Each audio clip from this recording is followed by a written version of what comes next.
Gepleyer Azatlyk Radiosu. Akşamınız hayırlı bolsun hormatly radio dinleyijiler. Şu gün 2017-nji ýylyň 22-nji marty hepdeniň çarşembe güni eferde habarlar gündöligi.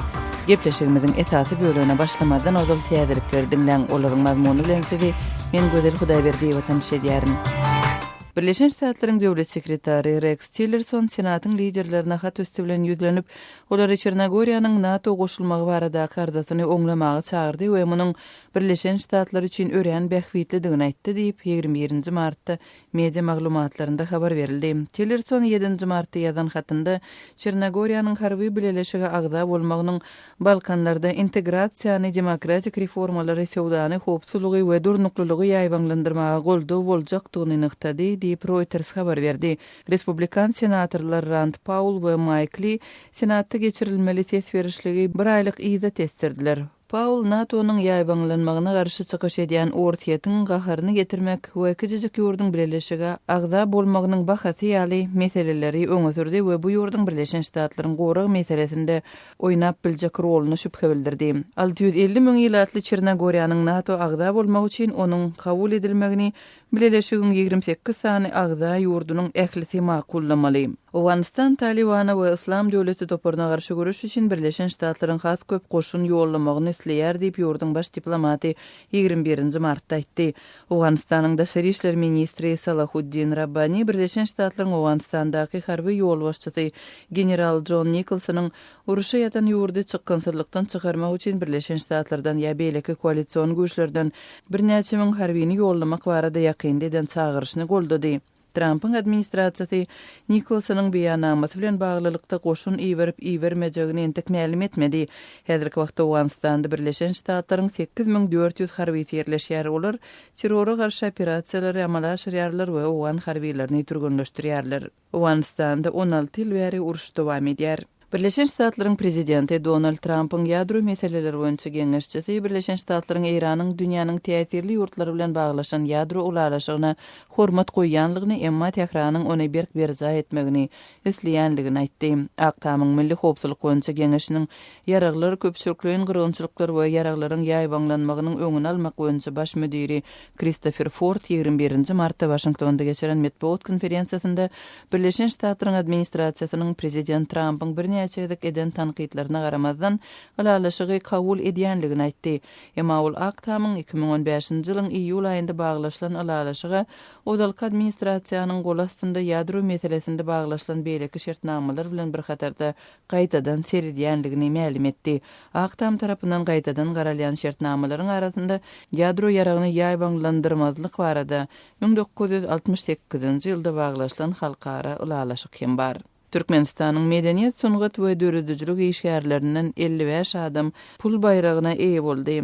3,5 ming manat ýagny Türkmenistanyň Merkezi bankynyň resmi kursyna görä 1 000 Amerikan dollaryna barabar möçberde pul bayragyny alanlaryň gararsy Türkmenistanyň milli medeniýetiniň, sungatynyň, edebiýatynyň ötüşi şeýlede medeni mirasy mahabatlandyrmak, täze nesli watanperwerlik duýgusunda terbiýelemek ýaly urlardan eden hyzmatynyň hatawalandygy resmi maglumatlarda bellendi.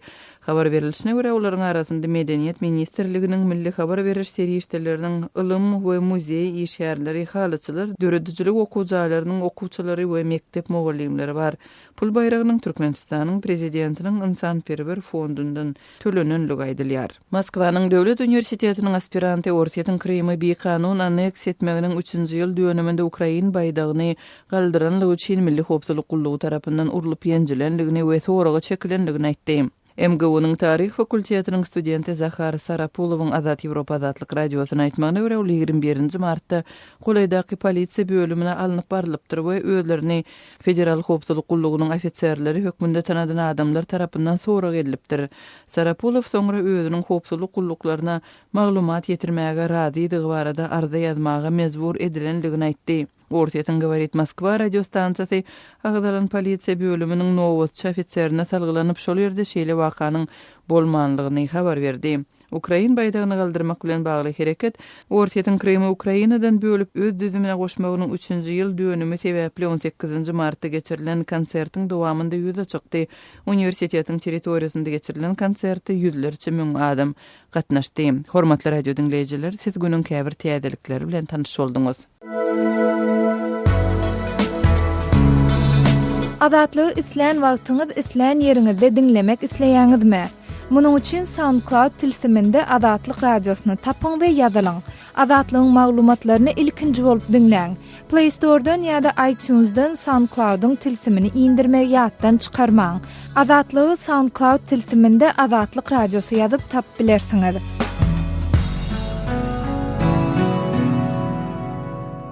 Gepler Adatlyk radiosu efirde habarlar günnäli bilen men Ýogsan Annurwan. Halkara Valyuta Fondunyň işgärleri 6-17 mart aralygynda Türkmenistanda bolup, Türkmen ykdysadyýatynyň çyşyrymly daşarky syňaglara şol sanyny newt gazanarlyklarynyň ýygyderli aşaklama bilen bagly kynçylyklara garşy çäre görmegini dowam etdirýändigini aýdyp beýanat çap etdi. Jenap Martin Sonberg ýolbaşçylygyna toparyň elen netijesine görä Türkmen ykdysadyýatynyň gyýyska möhletli perspektiwada daşarky faktorlaryň täsirini kemeltjek çäreler tapgyryny görmek hususan döwletiň investisiýa programmalaryna maýa ýatyrmakdaky paýyny düýpli kemeltmegi berýär. Dinçilerin köpüsünün pikirine göre Türkmenistan 1991-nji ýylda garaşsyz bolan bäri iň çynlakay ykdysady çökünlük bilen ýüzbeýiz boldy. Türkmen prezidenti öz çykyşlaryna ýurdun ykdysady kynçylyklaryny esasan daşarky ýagdaýlar bilen baglanşdyrýar. Emma Angliýanyň Glasgow Uniwersitetiniň professor, merkezi ýurtlar boýunça ekspert Luka Anceski bu pikir bilen dolalaşmaýar. Onuň pikirine görä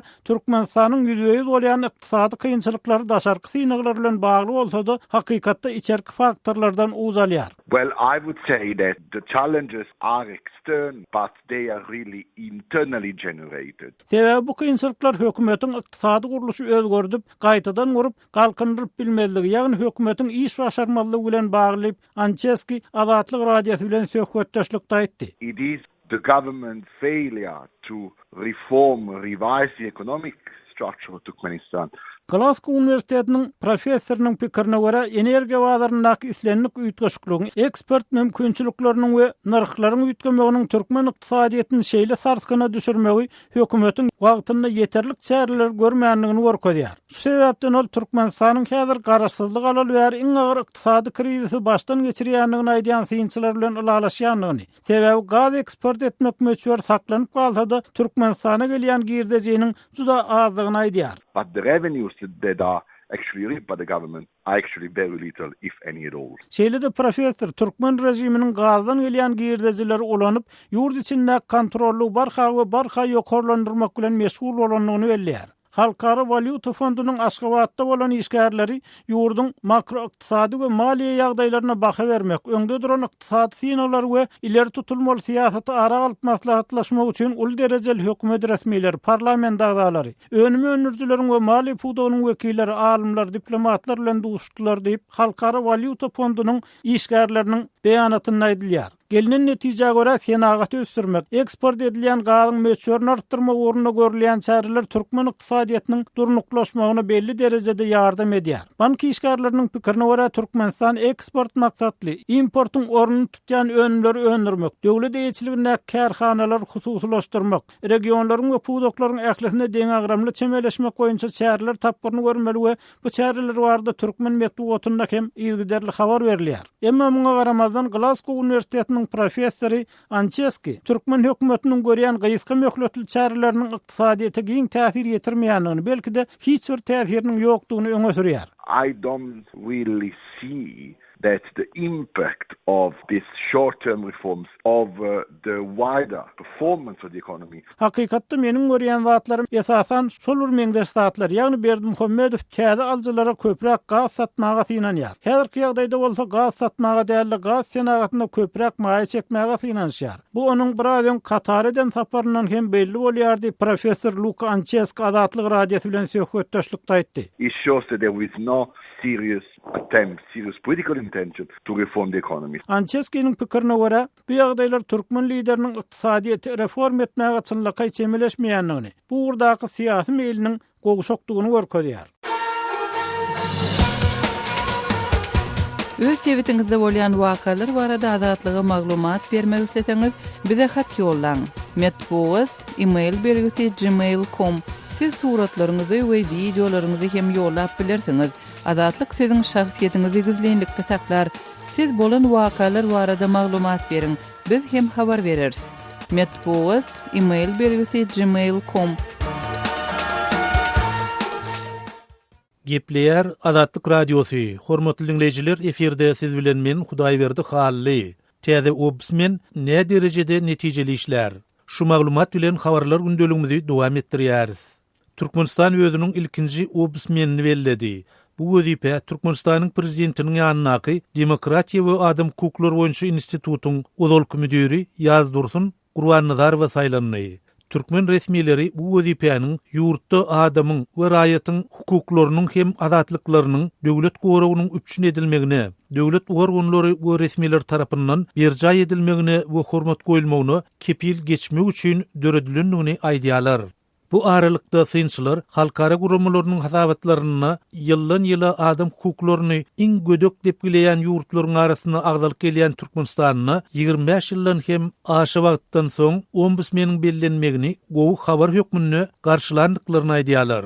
Türkmenistanyň bozgunlukda döredilen Respublika Partiýasynyň lideri ozalky diplomat Hanamow ombudsmeniň ýurtdaky adam hukuklary meselesiniň gowuluga tarap özgörmegine uly ornunyň bardygyny gurrun berdi. Ombudsman bellenmek o gowda. Ýani çünki köp döwletlerde ol insan haklarynyň dep bilenligini ýüze çykarýar, kanunsuzlygy, ýa-ni sosial meseleleri, portopor halk üçin peýdali meseleleri orta çykaryp şonu ýokary derejäne ýetirip çözmek maksady bilen işleýär. Şol bir wagtda Hanamow täze bellenen obsmeniň Türkmenistanyna ne derejede üstünlükli işläp biljekdigini şühülenýändigini hem nygtaýar. Ozalky Türkmen diplomaty bu wezipä bellenen Ýaz Dursun Gurbannazarowyň ozal 2010-2014 ýyllar aralygynda prezidentiň ýanynaky Demokratiýa we Adam Hukuklary boýunça institutuň müdiri bolanyna ünüsi çekip, şol döwürde hem ýurdun adam hukuklary meselesini göze ilerlik özgörüşlüğün bolmandygyny aýdýar. Şo hiçat etmeyen insan haklarını korumak vardı. Hiçat etmeyen adamı ombudsman bellemek demek, hiçat onun karışmalı demek. Hanamow Türkmen häkimetleriniň ombudsmeni diňe halkara jemgyýetçiligine göz üçin bellenligi bardak pikirini hem orta atdy. Nowra demokratik döwlet hökmünde görkezek bolýar. Şoň üçin köp partiýalyk golluk diýe, ombudsman belledik diýe, institutumuz var insan haklaryny goraýan. Bulun hemmeti ýöne bir görkezme. Ýöne şu halkara guramalyň gözüni gamaşdyrmak üçin. Ombudsman saýlanan Ýaz Dursun Gurbannazarow Demokratiýa we Adam Hukuklary boýunça institutuň müdiri bolmazdan ozal, mejlisiň ozalky 4-nji çağrylşyna saýlanyp, Adam Hukuklary we azatlyklary boýunça komitete ýolbaşçylyk edipdir. Sözümüzün ahyryna jemlesek, Gurbannazarowyň Adam Hukuklary Komitetini we instituta ýolbaşçylyk eden döwürleri hem Türkmenistan halkara gurulmalarynyň hasabatlaryny, adam hukuklaryny we azatlyklaryny iň ýeti dep bilen ýurtlaryň arasyna agdally.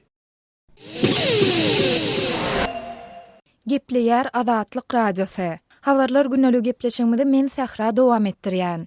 Türkmenistan ýurtda raýatlaryň şahsy maglumatlarynyň elderilmesizligine kepil geçilýändigini aýdýar. 21-nji martda Türkmenistanyň mejlisi şahsy durmuş barada maglumaty we onu goramak hakyndaky kanuny kabul etdi. Mejlisiň 5-nji çağrylşynyň 19-njy maslahatynda kabul edilen bu kanunyň adamyň şahsy durmuşy hakynda maglumatlar babatda jemgyýetçilik gatnaşyklaryny düzgünleşdirýändigi, şeýle hem şol maglumatlary ýygnamak, gaýtadan işlemek, goramak bilen bagly işleriň maksadyny, ýörelgelerini we hukuk esaslaryny kesitleýändigi bellenilýär. Türkmen döwlet mediasynyň maglumatynda Türkmenistanyň konstitusiýasynyň her bir adamyň şahsy durmuşynyň elderilmesizligine, şahsy we maşgala sırlaryna we olara eden ettilikli gatnaşylmagyndan, hat habarlarynyň, telefon gepleşikleriniň we beýleki ara gatnaşyklarynyň syryny saklamak düzgünleriniň bozulmagyndan, öz at awraýyna mertebesine hyýanat edilmeginden gorunmak hukugyny kepillendirýändigi ýatladylýar. Muňa laýyklykda eger kanunda aýratyn göz öňünde tutulmadyk bolsa, döwlet, häkimet we ýerli öz-özüni dolandyryş edaralarynyň, olaryň wezipeli adamlarynyň her bir adamyň hukuklaryna, azatlyklaryna gösgöni täsir edýän resmi namalar bilen onuň tanyşmagyna mümkinçilikleri üpçün etmäge borçlydygy bellenilýär. Habarda adamyň özüniň razylygy bolmadan onuň şahsy durmuşy barada maglumatlaryň ýygnalmagyna, saklanmagyna, peýdalanylmagyna we ýaýradylmagyna ýol berilmeýändigi hem nöwtalýar. Emma Adatlyk radiosynyň redaksiýasyna gelip goşan maglumatlarda soňky ýyllarda Türkmenistanyň häkimetleri tarapyndan adamlaryň şahsy durmuşy bilen bagly maglumatlaryň ýygnalmagynyň kadaly bir ýagdaýa öwrülendigi aýdylýar. Munyň bilen bagly aktivistleriň dünýäde siýasat bilen bagly käbir Türkmenistanlaryň ýydarlanmalara sebäp edilip olaryň şahsy maglumatlarynyň ýygnalýandygy bellenýär. Mundan başga soňky döwürlerde türkmen häkimetleriniň daşary ýurtlardaky türkmen raýatlarynyň şahsy maglumatlaryny ýygnamak işlerini hem işçiň alyp barýandygy aýdylýar. Çağısy ýa-da beýleki bir maşala agdasy daşary ýurtda okuyan ýa işleýän käbir enatalaryň aýtmaklaryna görä, häzirki wagt Aşgabatyň polisiýa departamentiniň resmiýleri jaň edip, olardan daşary ýurtlardaky maşala agdalary barada maglumat bermegi talap edýärler. Munyň bilen bir wagtda daşary ýurtdaky türkmen raýatynyň suraty, pasportynyň kopýasy, işleýän ýa-da okuyan ýeri baradaky we beýleki resmi namalary tawşyrmak hem talap edilýär. Galy bersede Türkmenistanda goşudurnyň içinde gadagyn edilen sosial saýtlardaky maglumatlary okap, onnaky çekilişiklere gatnaşan türkmenistanylaryň hem ýydarlanmalara sebäp edilmek we şahsy maglumatlarynyň ýygnalmak işleriniň häli şinde dowam edýändigi aýdylýar. Adatlyk radiosynyň redaksiýasy bilen habarlaşan türkmenistanylaryň ençemesi Adatlyk radiosynyň Türkmenistanyň alternativ habarlar neşriniň sosial saýtlardaky sahypalarynda öz pikirini galdyran üçin özleriniň türkmen häkimetleri tarapyndan soragy çekilendigini we basyşlara sebäp edilendigini gurrun berdi. Türkmenistan adam hukuklaryna gödäwçilik edýän halkara guramalarynyň ençemesi tarapyndan dünýäniň iň bir ýapyk we repressiw ýurtlarynyň biri hasaplanýar.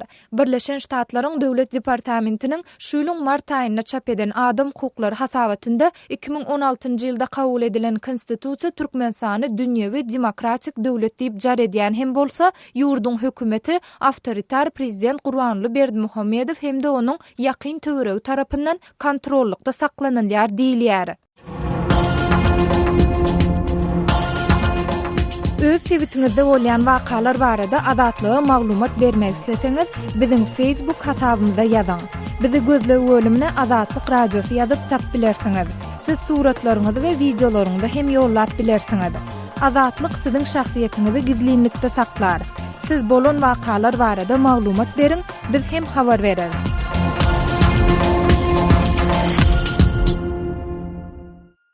Gepler Adatlyk radiosu efirde tezbilenmen Toltan Açylova. Aşgabat şäheriniň köçelerinde eýetedikleriň ýene-de artýandygy barada maglumatlar bar. Şuňky gepleşigimizde bu barada söhbet ederiz. Aşgabatyň köçelerinde eýeted edip beren itleriň sany gün-günden artýar. Häkimlikleriň eýeted itleri awlap köçeleri, kiçe tarapçylary itlerden arasalaýandyklaryna seretmeden eýeted edip beren itlere şular ýene-de kän duşda bolýar.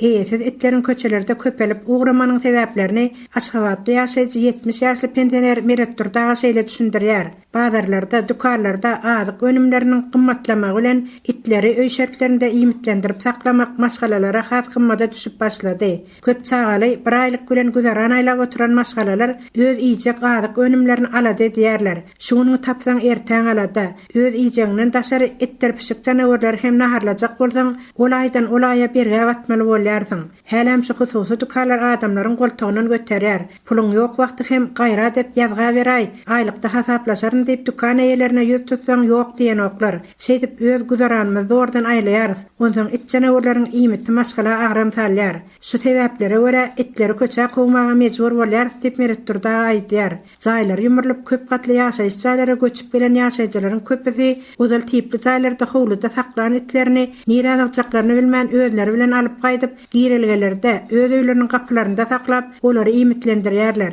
Mümkinçiligi bolan adamlar itler pişiklere öýlerinden hem orun berýärler. Emma şeýle mümkinçilik köp hoçalyklarda ýokdygy sebäpli itleriň köpüsi köçede almaly bolýarlar. Soňky bir aýyň dowamında häkimlikleriň itleri awlap ýok edip başlamak bilen olaryň sany azalan bolsa-da, itlerini iýmitlendirip bilmän ýaşaýjylaryň olary köçe gowmagy bilen köçede gezip beren itleriň sany ýene-de artdy diýip ýaşaýjylar aýdýarlar.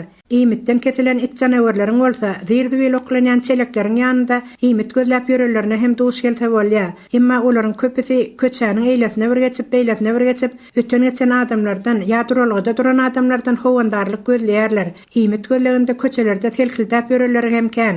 Aşgabatyň paragatsyky kiçi etrapçaryndan oradaga özü tün köçä gowsa, onu häkimlikleriň ýok eterinen ätýaç edip, Aşgabatyň golandaky owalaryň berinde ýaşaýan tanışlaryň gaýertik gaýdandygyny aýdýar.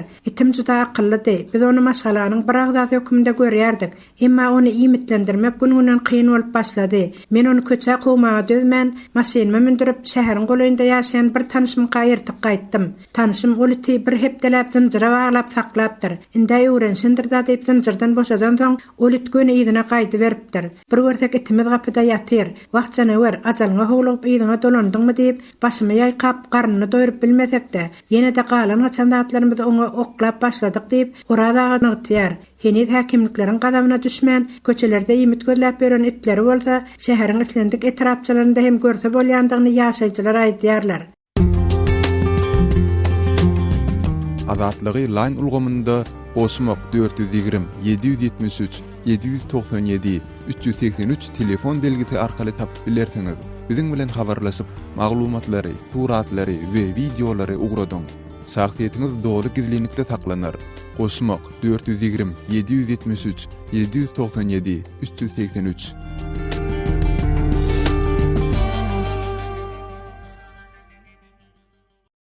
Gepleyer Azatlyk Radiosu. Habarlar günneligi gepleşigimizi Azatlyk Radiosynyň Türkiýedäki habarçysy men Döwlet Baýhan dowam etdirýän. İstanbullu jynsy güýji artdyrýar diýip galp derman satýan türkmenler saklandy. İstanbullu gurun olan bir operasiýada galplyk bilen meşgullanýan gurumaçylykly jenaýat toparynyň hataryna hereket edip, ýöneköý suw gaplap jynsy güýji artdyrýan derman diýip allyk bilen olary adamlara satýan Raykom K we Ezir T adly türkmenistan raýatlar bilen Özcan K we Yılmaz O adly olaryň türk ýaranlary ele salyndy. İstanbul'un Beýlikdüzi etrawynyň polisi internetiň üstü bilen dürli görünüşde galp önümler satýan bir gurumaçylykly jenaýat toparynyň bardy warada gelip gowşan habardan soň 2 sany türkmenistan raýat bilen 2 sany türk raýatyny yzarlap başlady. Güman edilýänleriň Ýakuply mahallesinde bir ýeri ofis hökümine ulanýanyny anyklan türk polisi seher bilen ol ýere operasiýa gurnudy. Operasiýada galp almazly yüzük ençe gapda jynsy güýji artdyrýanyny aýdylýan ýasama dermanlar, meşhur markalara degişli sagatlaryň ýasama görünüşleri, ýasama oýunjak mobil telefonlar, köp sanly galp faktura, galp lotereýa petekleri we beýleki oýun peteklerinden doldurulan 5 sany ýüklogy ele salyndy. Operasiýa mahalynda Türkmenistan Raykom K Ezir T adly migrantlar bilen Özcan K we Yılmaz O adly olaryň türk ýaranlary göz astyna alındy. Göz astyna alynan güman edilýänler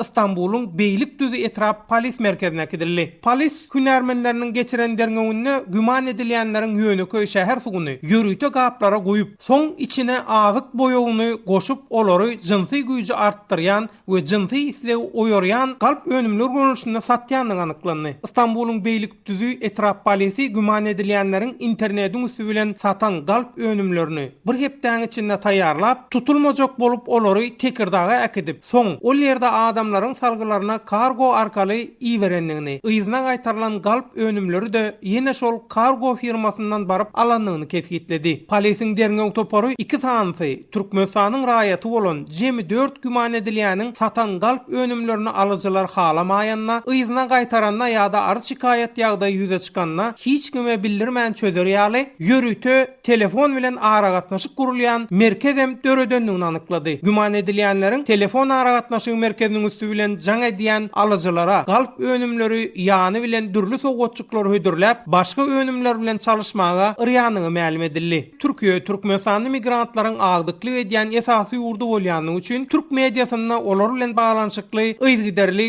dürli habarlar ýaýramaga dowam edýär. Ýere gelende belläp geçdik, operasiýada ele salynan Türkmenistanyň güman edilýänleriň ykbaly barasynda degişli ýerlerden Azatlyk Radiosyna haýsam bolsa bir kommentariýa almak başartmady.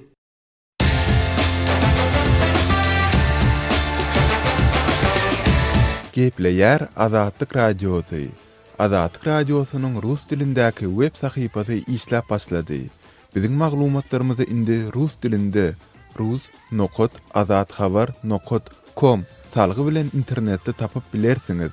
Дорогие радиослушатели, информация «Радио Азатлык» теперь доступна и на русском языке. Наш сайт на русском – rus.azatxabar.com.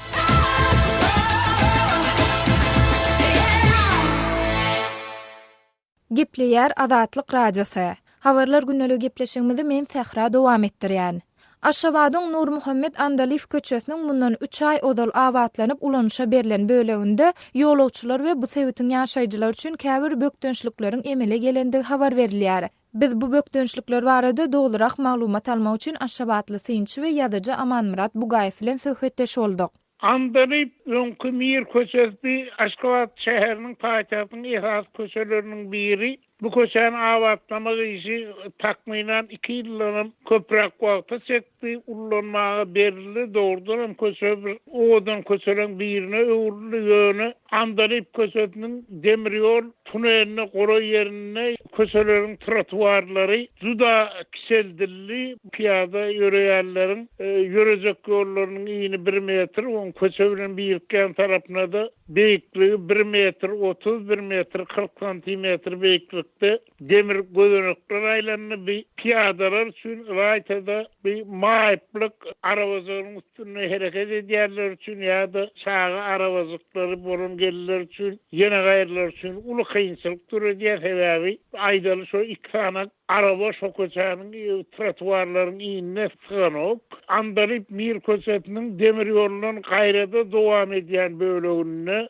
raýtada Hitrovka diýilip atlandyrylýan pasyologa değişik bolan yerlerine de piyada yolları gaty kiseldiler. Üstüne de köçäniň gapdaryna goýulan 20-25 santimetr beýikligindäki beton germewler şo köçäniň oruny ýani Andalip Mir köçesiniň oruny ýerleşýän jaýlara awtologlaryň girmegine hiç ýerli mümkinçilik göredenok beýem ýoluň Gunnor Gunmatar tarapyndaky umumy jaýlary hasap edeninde ortasy 750-den 950 jaý inni özüniň howlusyna özüniň hususiýetçilikdäki awtolog bilen girip bilenok. Amanmurada bu köçäniň öňki ýagdaýy nähildi? Man öňümür orta hallere köşe diýelbetde awtolog hereketiniň bökdönçsiz hereket etmegine de giň ýol döretdi ýöne öň köçäniň piyadalar üçin netlenen böyle köçäniň her tarapyna bormanyna 4 metr çemeti giňişlikdi. Gepleýär Azatlyk Radiosy efirde habarlar günnälik bilen men ýokşanan Nurwan. Belgiýe Brüsselle goşa terror hüjüminiň ýurdun taryhynda ogul ahyr bolan iň erwet hüjümleriň pidalaryny ilki bir pursatdanmak soň galmagal bilen hatyralady. 1 ýyl mundan öň bolan hüjümlerde 32 adam öldürilipdi. Padşah Filip Bekemde Padşah Ayal Matilda paýtagtyň Zaventem aeroportunda ýurdun premier ministri Charles Michael we hatyra günde toplanan beýle adamlara goşuldy. Bir ýerde 2 san janynyň geçen bombasy 1 ýyl öň Mehelleli aeroport salyny özlerini partladyp 16 adam öldüripdi. Ir saat 7:58-de ilkinji partlamanyň bolan ýerine guralan dymyşlyk pursatyndan soň olar otly bilen şäher merkezindäki Meilbik metro stansiýasyna janynyň geçen bombaçynyň şol gün ir saat 9:10 ýerde otly özüni partladyp 16 adam öldüren ýerine ikinji partlamanyň bolan ýerine gitdiler. İkinci hatyra çäresinde gatnaşçylar terrora boyun eýmeýänliklaryny görkezip 1 minutlap gaýgyrdylar. Şäheriň transport häkimetleri bu çäreni 1 minutluk galmagal liwatlanyrdy. Oňa gatnaşçylar bolan zatlary unutmanlyklaryny emma terrora we ýigrenje garşy durmaklaryny dowam etdirýänliklaryny aňlatmak üçin gaýgyrşdylar. 2016-njy ýylyň 22-nji marty hemişe biziň ýadymyzda ýüregimizde bolar. Biz bir ýerde bir bitek uýrukda dursyp aeroport resmiýetleriniň biri partlamada ölenleriň atlaryny okap bolanyndan soň aýtdy. Bu hüjümlerde 320-den gowrak adam yaralandy. Derňewçiler ol partlamalaryň Islam döwlet toparynyň terrorçylar tarapyndan amala asyrlandygyny, bu toporçogyň Parisde 2015-nji ýylyň noýabryna guralan hüjümleriň hem arkasynda bolanlygyny aýdýarlar. Paris hüjümlerini 130 adam öldürilipdi. Belgiýanyň paýtagtynyň Ýewropa kwartalyna, Ýewropa öwleşiginiň guramalarynyň köpüsiniň ýerleşen ýerine bu hüjümleriň pidalarynyň hormatyna täze ýadygärlik açylar. Brüsselde doglan hudojnik John Henry Comperanyň 20 metr uzunlukdaky 2 metr beýiklikdäki demir skulpturasy yaralanan, emma pikir edip bolmazak elhençlik öňünde şinnem dronny ile wagtlandyryldy we Fransiyada, Tunisde, Türkiýede, şeýle-de Brüsselde bolan soňky hüjümleriň pidalaryny hatyralaýar. Hormatly radio dinleýijiler, şunuň bilen habarlar gündeligimiziň şuňky sanyny geçirip gotarýarys.